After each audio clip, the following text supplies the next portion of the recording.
Assalamualaikum warahmatullahi wabarakatuh.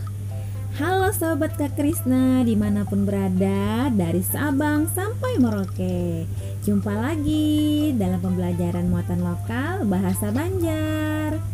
Kali ini sebelum kita belajar, kita berdoa terlebih dahulu ya, menurut agama dan kepercayaan kalian masing-masing.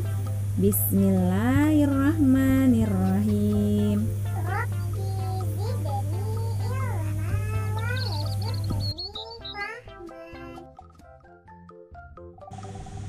Oke Sobat Kak Krisna, pada video pembelajaran kali ini Kak Krisna ingin mengenalkan beberapa nama bagian pada rumah secara umum yang sering orang ucapkan, di mana ada perbedaan dalam bahasa Banjar dengan bahasa Indonesia.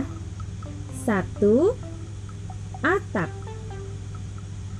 Atap dalam bahasa Banjar disebut hatap. 2. Pintu.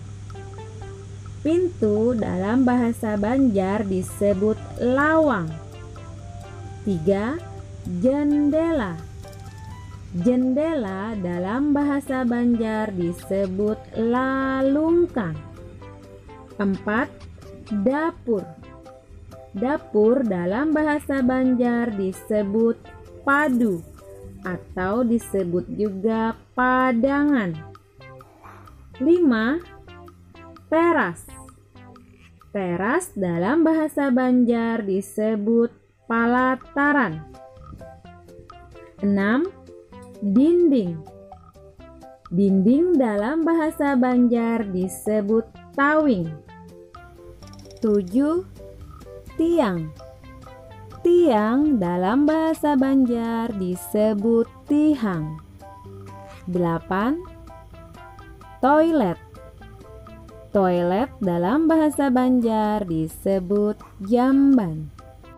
Oke Sobat Kak Krisna, itu tadi beberapa nama bagian pada rumah yang berbeda dengan bahasa Indonesia. Semoga kalian dapat menyebutkan beberapa nama bagian pada rumah dalam bahasa Banjar setelah kalian menonton video ini.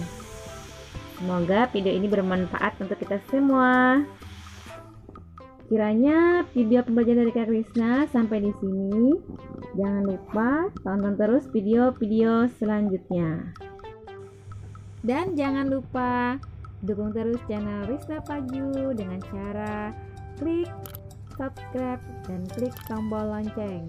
Terima kasih. Sampai ketemu di video selanjutnya. Wassalamualaikum warahmatullahi wabarakatuh.